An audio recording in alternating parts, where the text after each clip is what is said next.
وأعدها بالقتال والمحاربة على جميع البطولات في الموسم المقبل. عاش الزمالك وعاشت جماهير الوفية. مناديل يا اخوانا.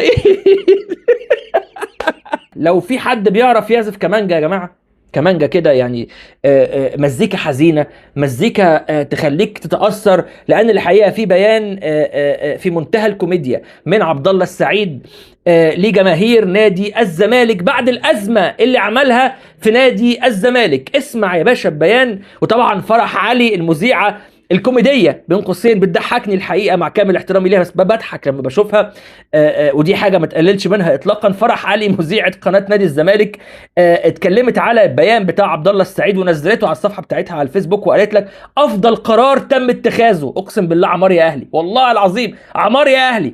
مهم، اسمع بيان اللاعب عبد الله السعيد اللي مكتوب بعناية وتراجع مرة واثنين وثلاثة بعد ما اللاعب استلم الظرف وفوقيه بوسة وفوقيه مكافآت كمان. اسمع يا باشا. منذ اللحظة الأولى لانضمامي لكيان كبير اسمه نادي الزمالك، وأنا أعتبر نفسي جزءا من هذه العائلة الكبيرة، اسمع بقى الحتة دي عشان بص في كام جزئية كده بيلعبوا على المشاعر. وواحد من أبناء هذا النادي العظيم، بل وأحد جماهيره. عبد الله السعيد أحد جماهير الزمالك. اسمع بص، كلام بياكل معاهم قوي، كلام بص بيشتغل معاهم قوي قوي، بيجيب قوي يعني. المهم، فما عشته خلال هذه الفترة لم يكن مجرد مرحلة عابرة في حياتي. اسمع بقى الحتة دي برضو فيها كلمة حلوة. بل كانت أهم محطات مسيرتي الكروية. بأمرت ايه؟ بأمرت ايه؟ قول لي يعني أهم المحطات بأمرت ايه؟ يعني رحت حققت دوري الأبطال، ثم رحت على كأس العالم للأندية، ثم خدت مع منين؟ ما علينا، بيصدقوا الكلام ده والله، بيحبوه جدا. تمام. وسط هذا الجمهور الذي لم أرى منه سوى الحب والتقدير. اسمع بقى اللي جاي. إن كل ما تردد خلال الساعات الماضية عار تماما من الصحة، خالص نهائي ما حصلش الكلام ده. طب وكيل اللاعبين الوكيل بتاعك اللي نزل بيان على الماليش دعوة، مش بتاعي خالص والله، أنا ما قلتش كده. المهم، لم أتمرد يوما على نادي الزمالك، ولن يكون خياري أبدا هو خسارة الزمالك وجماهيره العظيمة مهما حدث. لقد تشرفت بالوجود هنا. سبحانك يا رب. هل وكيلك عنده خبر باللي انت قلته ده؟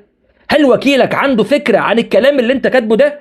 ولا انت بتحرجه؟ ولا انتوا ايه الدنيا؟ مش عارف. المهم، فقد قررت الاعتزال وإنهاء مشواري الكروي. اسمع بقى الحتة دي عشان برضو بيحبوها. بالفانيلا التي أحببتها حقا. هو الفانيلا الوحيدة اللي أحببها حقا عبد الله السعيد هي فانيلا نادي الزمالك، مش أي فانيلا أخرى.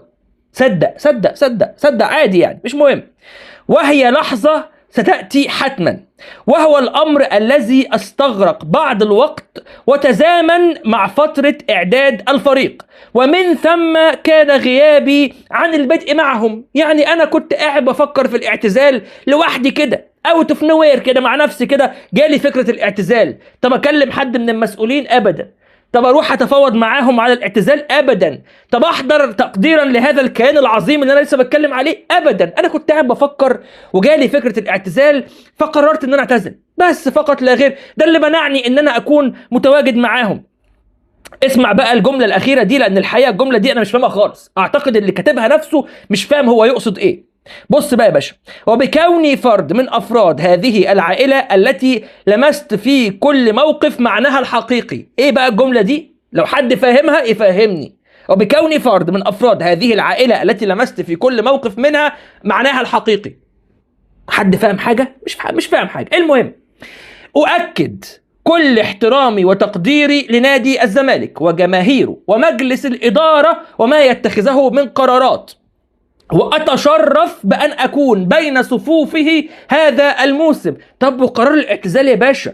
وقرار الاعتزال يا نجم؟ لا، ما عادي. أنا كنت بفكر وبعد كده رجعت في كلامي.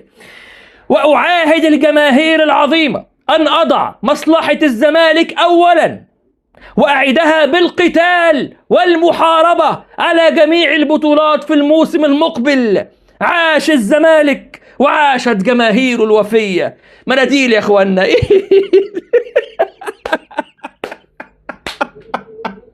اقسم بالله فيلم سينمائي، تيجي تتفرج كده او تبص لتصريحات ولو كان غاب شهر، ولو كان غاب شهرين، ولو كان رجع لهم بعد سنة هياخدوه بالاحضان. عدت الزمالك ولا هيشتريها؟ عدته ولا هيشتريها؟ طبعا اللاعب اتعكم المبلغ المحترم اللي هو كان عايزه. اللاعب تقريبا كان ليه مستحقات متأخرة بقيمة 7.5 مليون جنيه، يمكن خد له 7.5 مليون جنيه، ويمكن خد له كمان مكافأة على تأخيره من الدخول في معسكر نادي الزمالك. وطبعا يعني بسم الله ما شاء الله رضخوا لكل مطالبه كاملة.